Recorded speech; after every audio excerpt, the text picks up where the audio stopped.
that one class that I took when I was in my bachelor's, which was I think in the first or second year, it opened so much for me. Suddenly I was able to hear differently. It was a group class, right? So we had to improvise together, and we had a very good teacher. That was always the thing also, that you need a good teacher. And that just hooked me, I think.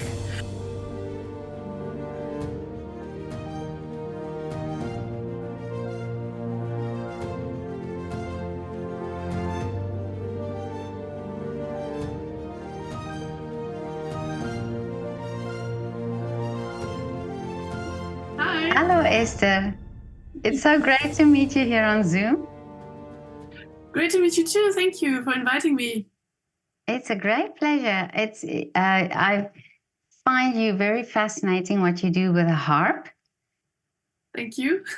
Yeah, you're taking really harp music to a different level. I try. But that's very brave, isn't it, to sort of push the boundaries a little bit? Yeah, I guess, but I think everyone does it in a way. If you're creative, you will always try to find new things, right? So probably everyone does it in their own way. Yeah, but I think it's this idea of there's this classical instrument, or the instruments that's perceived as being classical, and I also always think that is something that's so ingrained in us that that's how it's supposed to be and how it's supposed to sound. And then it's so refreshing to come across you, because you just then sort of dare to do something different. Mm-hmm. Yeah. Well, the harp is actually, of course, it has a big classical tradition. But if you dig a little more, you always find people who did different things. It's just that I think in the mainstream, it's perceived as mostly classical, which is actually not so right. If you look at older music, the harps were much smaller. It was used to play folk music a lot, Irish music, Welsh music. And also, there's a very big tradition of harp in South America.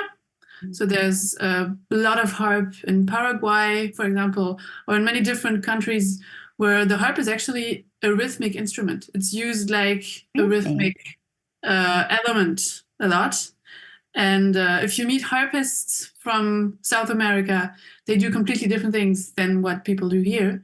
And the harps are also different, a little smaller. But the harp here in Europe evolved into this big orchestral solo instrument, which is also great. I mean, I studied that, so I'm perfectly happy with what I studied, and it built such a good foundation for me technically. I think you can take elements from every tradition. And then, of course, because I was interested in a lot of different traditions, I finally did my own thing. But actually, many harpists do now. I think it's growing, this kind of idea that you have to expand a little bit. You have to go into different styles. Also because there are a lot of musicians and a lot of, well, I don't like the word competition, but it's still, we have many people who do things, and we need to be creative to have something to do, to find jobs, to stay in the business. And for that, you need to do your own little thing, I guess. It's bigger now than it was maybe, I don't know, 30 years ago or something. Also because there's internet, right? So you're more aware. You're more aware of everybody. Exactly. You see what other people do a lot more. But I've spoken to a harpist who plays jazz and plays in jazz bands and so on. And that was also for me interesting to see how the harp gets its place into jazz. Mm-hmm. Yeah, it's coming, really. The harp is booming in jazz. Amazing. Yeah, if you look at new releases, new music, people are interested in harpists, and that's great. It's a Yeah. good opportunity for us. And Amazing. Yeah. there's also now in a few schools you can actually study jazz harp, which is very, very new. Really? I think Oh, that's okay. maybe 10, 15 years, something like that. So it's a very good opportunity for us. I think the Yeah. would be to do both, right? To do classical, learn the tradition, and also learn what you can do else. Because in jazz you have always this rhythmic element, the groove element that in classical we don't learn that much. So if we start to play with jazz musicians, sometimes first it's very disturbing and we don't understand really Really? what's going on because the rhythm is really different. It's a really different way of approaching rhythm. And the best thing is to play with people. And then you have no choice. You have to find your way to do that. And you improvise, you have to learn to improvise as well. And that I heard is quite tricky if you're not used to it. Yes, exactly. There's always this thing that classical people, when they meet jazz musicians, the first thing that they say, I don't improvise. I don't improvise. Really? Don't ask me to do improvise. Which is a shame, I think, because it's not true. I think we can all improvise. Sometimes we have to learn it again a little bit. If we played our whole life classical music with, sheets and everything written, then we're a little intimidated by people who improvise their whole life. But it doesn't mean that we can't do it. We have to learn it again, I guess. And the best thing would be to never stop, because when you're a child, you automatically improvise. And children are so creative, and then it gets lost a little bit, right? So it would be great to just keep it, and then Yeah. With many things, I've been thinking lately also about dancing, and somebody said that, or somewhere I read that we were really dancing as children, and we were drawing, and we were making music, just the way we wanted it to. And it's a pity that that doesn't carry on. That spontaneity and that sort of not thinking about what it sounds like or what it looks like. So exactly, you have to stop judging yourself, right?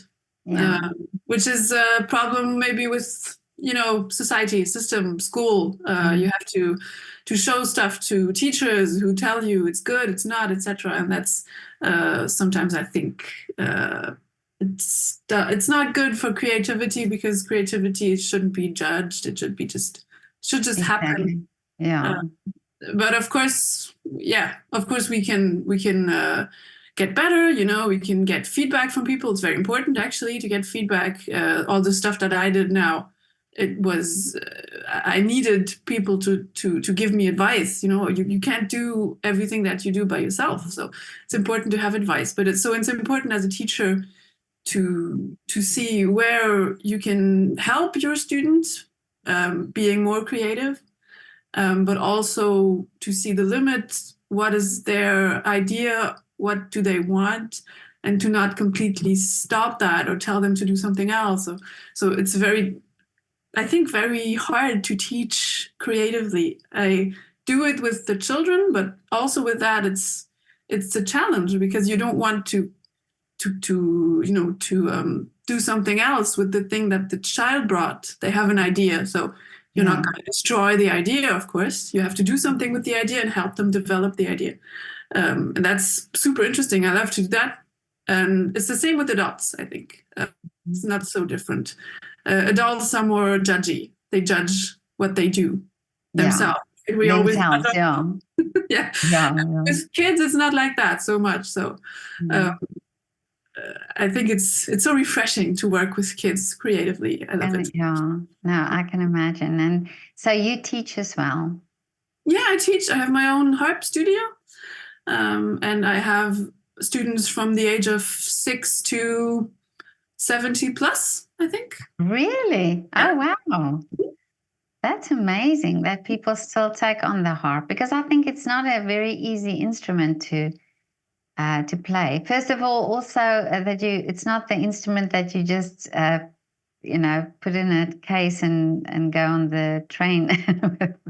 No, not really. Not really. It's sometimes something that blocks people from starting the harp. It's this logistic problem. Yeah. It is actually, it's not a problem, but it's something that you have to deal with. You have to find a way of either you play at your home and you stay in your home with the harp, or if you want to play with people, it's more difficult than if you're a flutist or a violinist. Of course, you have to find solutions for carrying the harp. But many people who start the harp, they don't start on the very big harps, right? They start on smaller harps. Oh, on smaller harps.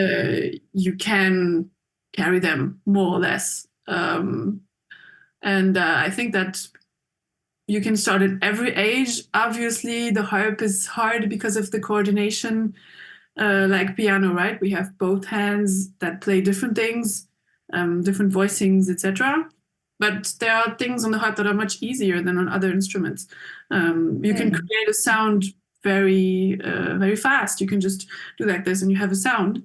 And with, let's say, clarinet, oboe, violin even, to have a beautiful sound for one note in the beginning is very difficult, actually. That takes many weeks to finally find your own sound. And on the harp, obviously, you can also work on your sound, but you can play pieces very, very fast, like on the piano, actually, because you have all the notes that are just there. Oh, yeah. And with the harp, it's also like that. So to start and to just discover the instrument, it's easy to just do one song, very easy melody that works immediately. And people don't know that usually. They think it's super hard to play one song, but actually it's not. It depends if you can read music or not. But even if you can't read music, there are many things you can learn with your ear. So, yeah. Amazing. But how did you start with playing harp? What was it about the instrument that inspired you to take lessons? Well, I started very early. I wanted to play already when I was 7. And I think, I know, I went to an early music, how do you call that? No, not early music, discovering music kind of class. Oh, yeah. And the teacher had cassettes because it was in the 90s. So cassette player. And she showed us different instruments, but it was only with the sound, right? We just heard the instruments. And so there I heard the harp and I wanted to play the harp. But I think my parents waited a little bit because they didn't know if it was just one thing that would disappear.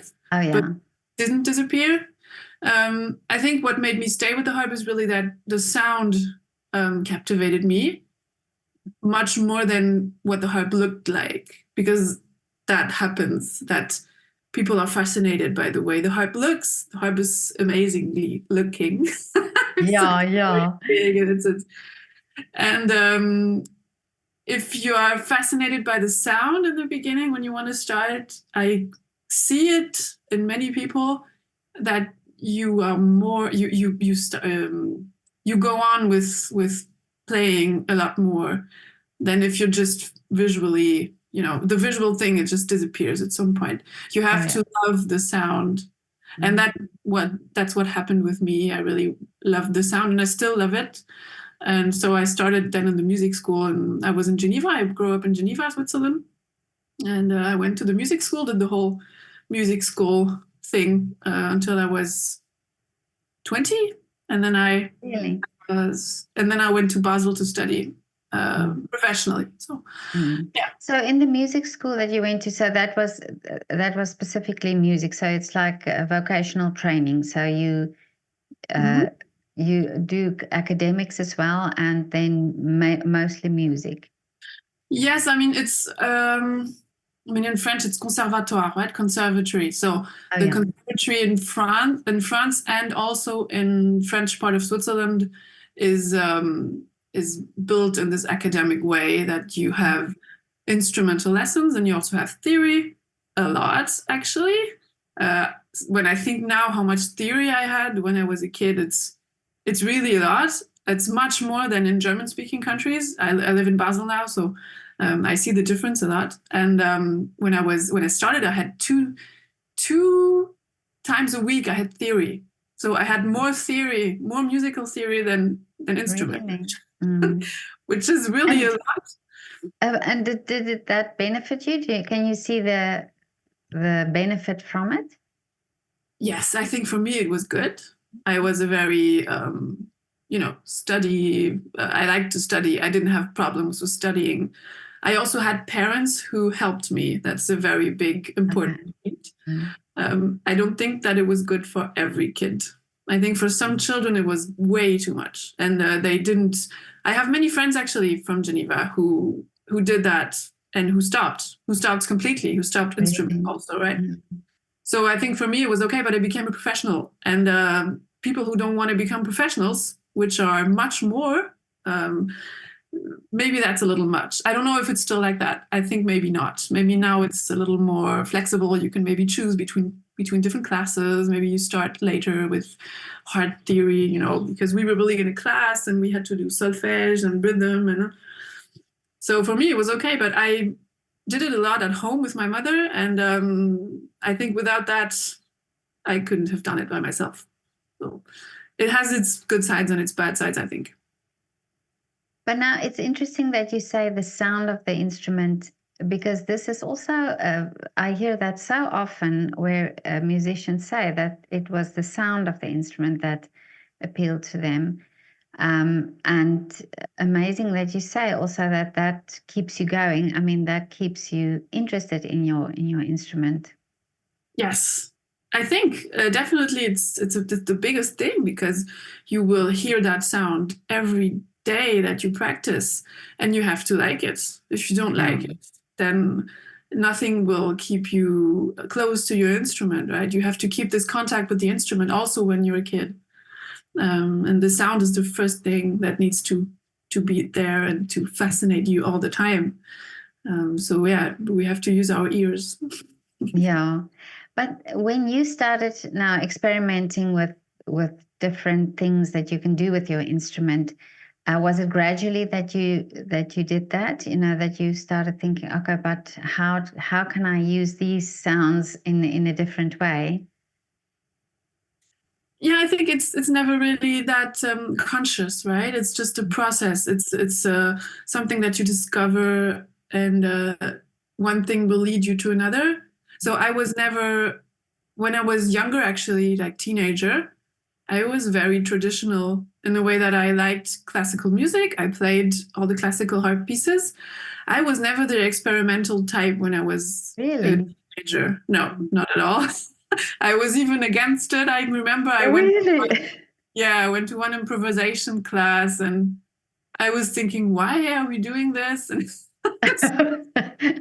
but well, it changed when I went to study professionally, because then you're confronted with so many different kinds of things that you have to open your mind a little bit, right? And then I discovered improvisation when I was in my bachelor's, and it was, I think I had more tools. I had more technical tools. I knew more music, etc. So I was able to express myself a lot more in that improvisation class than when I was younger. And yeah. that one class that I took when I was in my bachelor's, which was I think in the first or second year, it opened so much for me. Suddenly I was able to hear differently. It was a group class, right? So we had to improvise together, and we had a very good teacher. That was always the thing also, that you need a good teacher. And that just hooked me, I think. And then also I was always very interested in working with composers, the composers of my age that were studying with me, or also projects with composers who were, alive. Yeah. And I think that inspired me a lot, to see how music can be created in the moment. And you see how flexible it is, that it can be changed. If you have a composer there that you can talk to, they're open to understanding how your instrument works, and they ask you, what could we do that sounds better? And you have to think with them. If they have this curiosity about your instrument, it's amazing. And that's that led me to see how can I make things better? How can I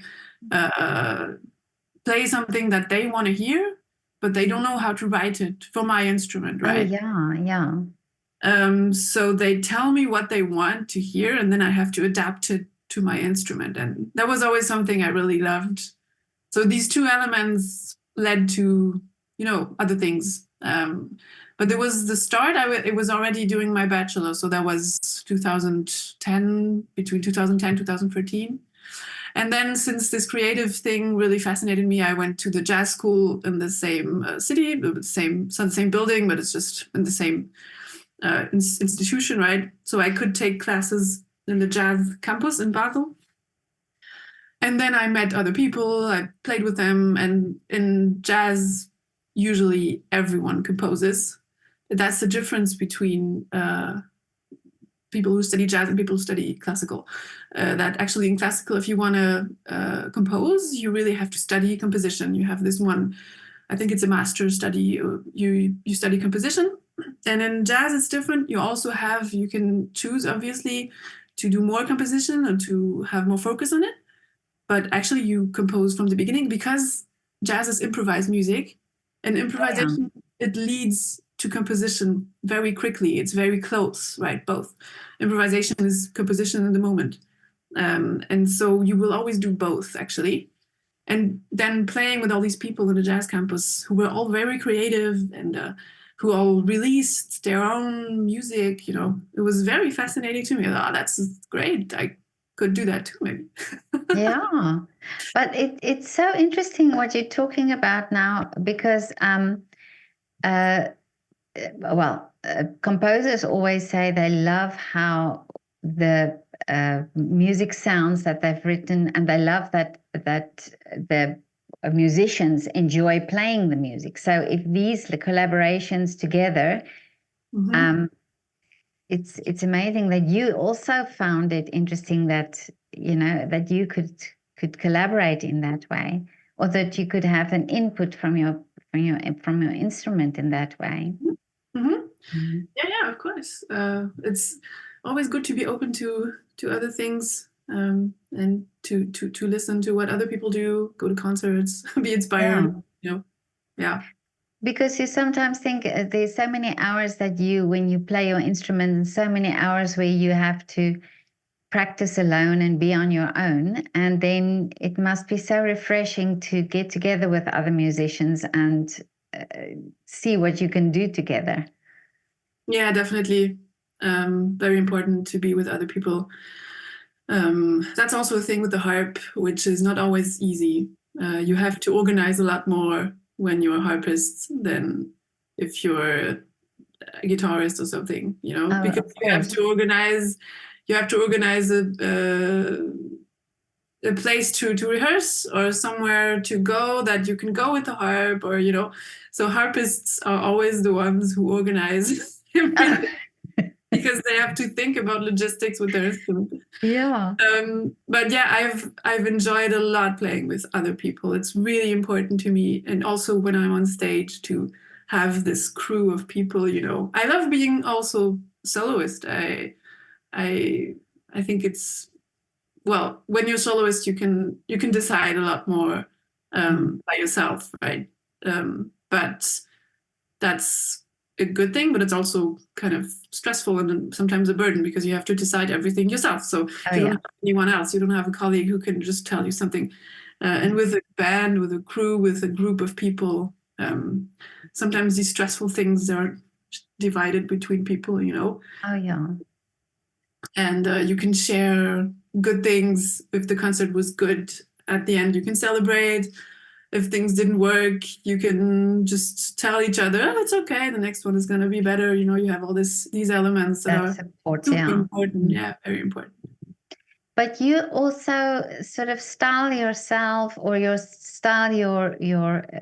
whole image like that, with the instrument. I see on your website also the lighting and things like that. So is that also consciously you're very creative in that way as well? Yeah, but again, it's something that just happens sometimes. You just take an opportunity, and for these new pictures that I did, it was somehow we tried it. It was not an idea that I had in the beginning, but I was with the photographer, who's a really good friend of mine, and we just thought about a few ideas and tried them out, and then in the end, I chose the things I thought would go best with my music, but it was not in the beginning a very conscious idea. I will do this with these Oh yeah. colors, with these lighting.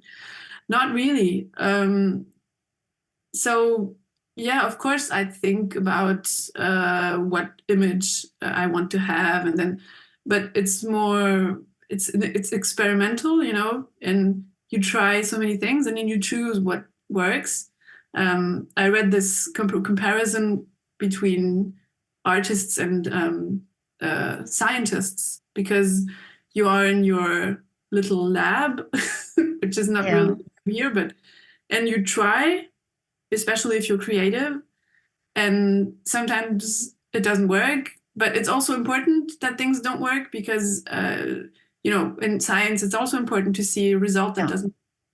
And with creativity, it's also like that with art. If you look at artists, I don't know, Picasso or someone, there's so much that they did that will not really be famous. They have a few famous works of art and a lot of others that is nobody really knows it. I saw actually an exhibition about the young Picasso. That's why I'm thinking about that.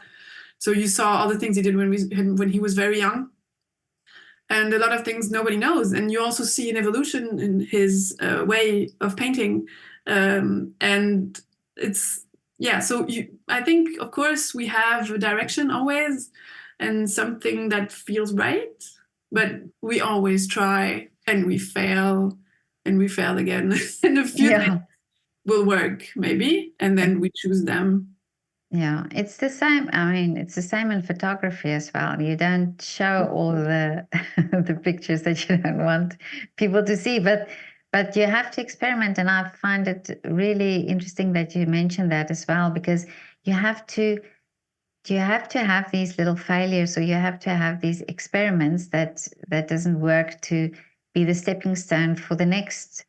Mhm. Probably, a few that doesn't work, that brings the one that does. So Exactly. it's Yeah. about Exactly. doing. It's Yeah. about doing. Yeah, yeah, yeah, yeah, yeah. The ones that don't work will help you to find out what works. It's super important, actually. This stuff that you won't show to anyone.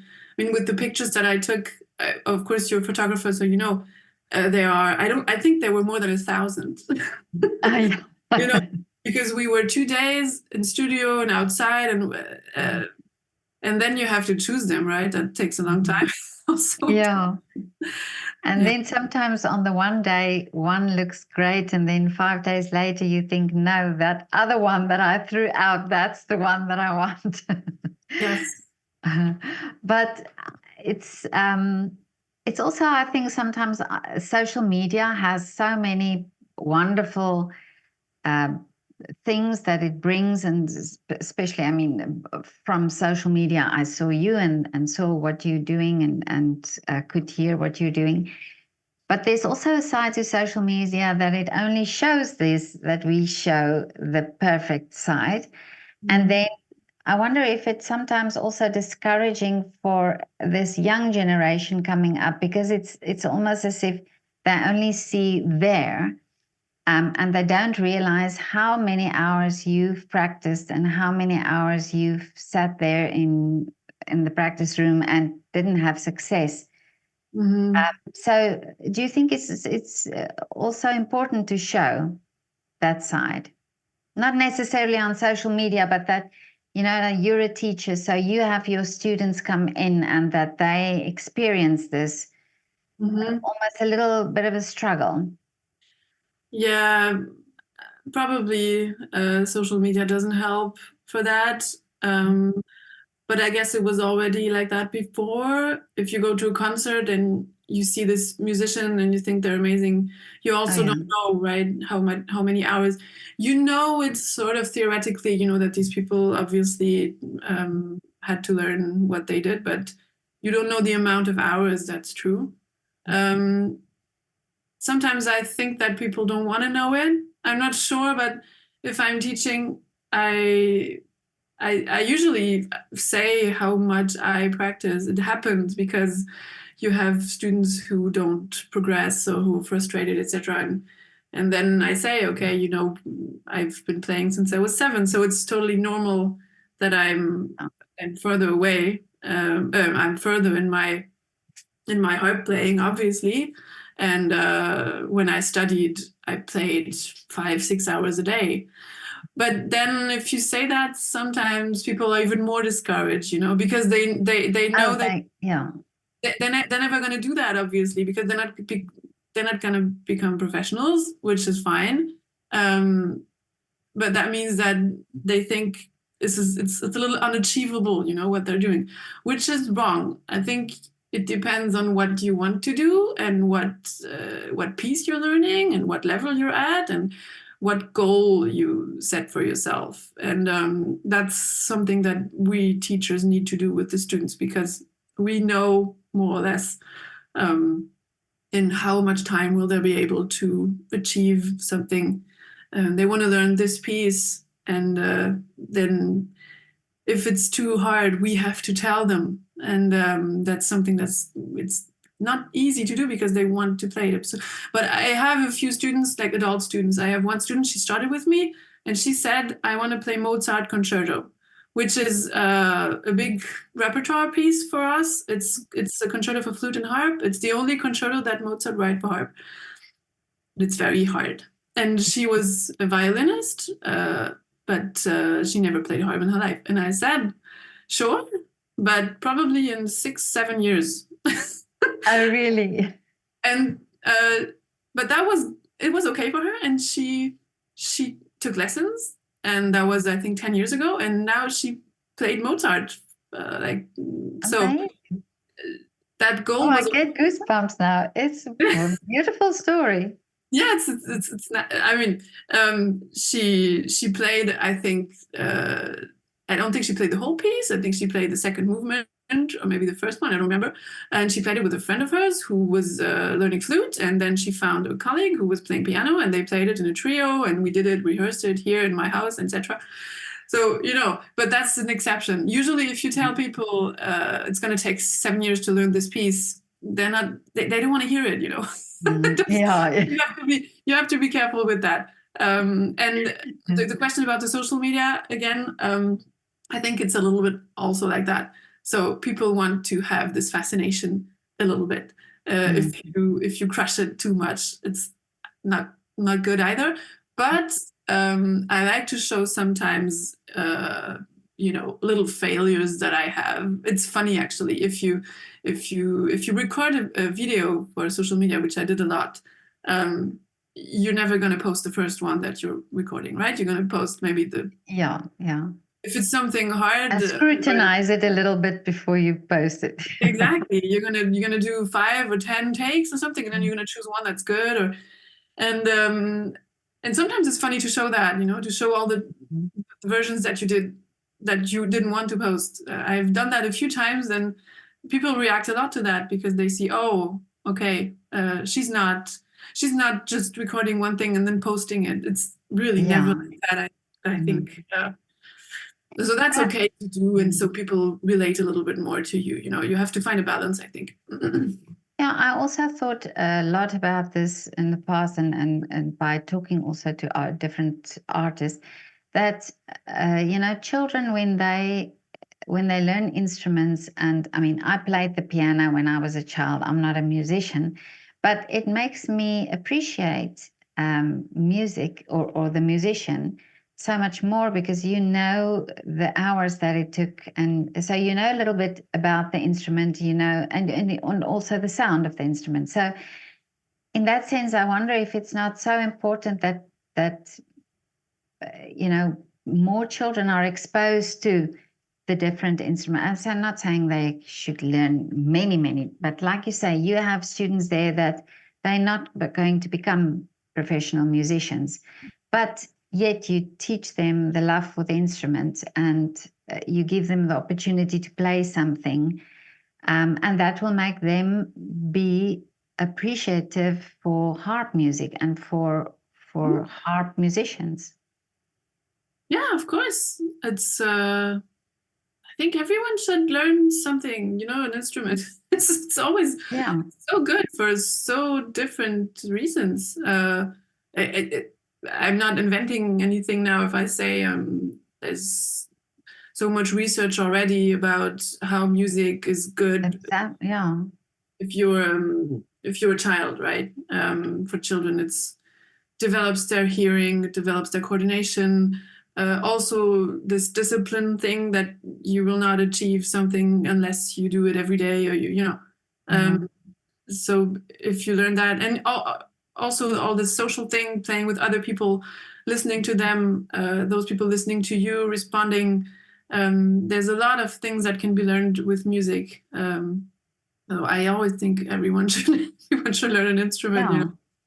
Yeah, no, definitely. But now tell me, Esther, what are the wishes for you for the future? Oh, that's a difficult question. It's difficult to answer that because, as I said before, there are opportunities and things just evolve, right? What I now really liked about releasing this album that I did is that it gave me so much confidence. It's my own music. I have this CD in my hands, something I always wanted to do. So I'd love to do that more. It depends. I don't know what music. I don't know. Will it be my own music? Will it be classical? Will it be something, I don't know, something completely different with actors, with, I have no idea. But why not? I mean, I always like to collaborate with people who do other things. So who knows? I don't have a concrete idea, but I have many ideas actually for different recordings. And recording is something I really enjoy so much. So that's something I definitely want to go on with. And now really it evolved in a direction that I didn't see, but it just happened that I'm playing more and more with jazz musicians. And I really enjoy it because, as I said before, there's a creative side to it, which means that you're always going to play compositions by people who can have a communication with you about your instrument, and it can expand a little bit the repertoire of the instrument, and that I find really fascinating. I also had this idea of recording a CD and asking different composers to write a piece for the harp that I would record. I have many ideas for that. So it's just, every recording, every album takes, if you want to release it physically, like a CD and everything, it takes, I don't know, at least a year or two. Really? There's so much to do. I saw it now. It took really a long time. And actually people told me that I was quite quick. So really? I recorded in spring 2022. And the album came out in September 23. So it was like, a year and a half. And that's actually short. Yeah, you have to do so much. And before the time, it's also the planning and everything to get that together. So it is a long process. But I love your ideas and the fact that you are so open to different things. That you want to explore all these different things. But do you think this is also something that makes a connection with a younger audience? Because we're also thinking about, say, classical music is not for everybody, but you sort of opening up an avenue for maybe an audience that's not necessarily going to be your classical audience. Yeah, it's true.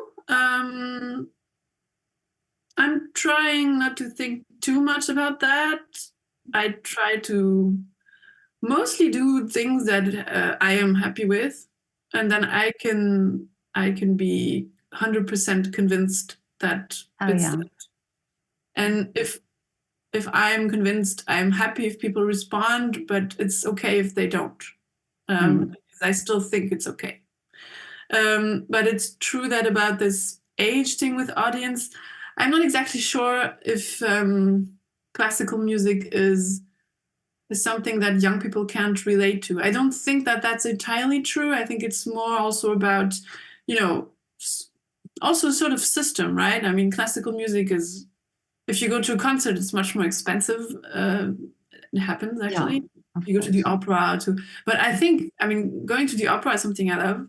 And I'm absolutely sure if it was marketed in a different way, and if it was a little cheaper, maybe younger people would go. It's just a way of communicating. Yeah, so probably I have a little, I don't know if I have a younger audience, but I have maybe an audience that's broad. Maybe in my Okay. concerts there are people who are younger, people who are older. It's really mixes together. To really interest younger people now, everybody should go on TikTok. Yeah. That's where they are now, and that's a challenge, really. Doing their makeup. They're doing their makeup on TikTok. That's all I know about. Okay. You know. Please. But anyway. It's probably I like to understand how things work, you know? I wanna understand what could I do on TikTok that would interest people who are on TikTok. It's always a challenge that I have for myself. Yeah. Which is maybe completely not useful at all. I don't know if it brings anything, but it's just my I don't know, my pedagogical interest in it. You know, why are these people on TikTok and what interests them? And I haven't really found it yet, but maybe I still will find something that no, but I'm 59 now, so I don't really care. I put my things out, and if people want to listen or to watch, then they do. If they don't, then you know what, you cannot please the whole world. So exactly. I mean, if you're convinced by what you're doing, then exactly, yeah. Exactly. Yeah, and I love what I do, and I love meeting people, and all the stories that I hear so often. It's just wonderful. It's so inspiring, and it's opened my mind. It's for me so interesting to hear. You know what you're saying. It's so thought provoking. You know, and always after an interview, I think about what I've heard and the story and I make the connections with other musicians or with other artists or even different forms of art, you know. These stories are really very interesting. But thank you so much for your time, Esther. It was so great to talk to you. I'm so fascinated by your work. It's so lovely and so inspiring to hear your story as well. And keep going, and I'm going to follow you and see what you're up to, because I love your ideas and love that you're so open to new ideas. Thank you, Petra, for inviting me to this interview. It was really nice. I'm happy that it could take place now and that we finally met. So thank you so much. Yeah, no, it's a pleasure.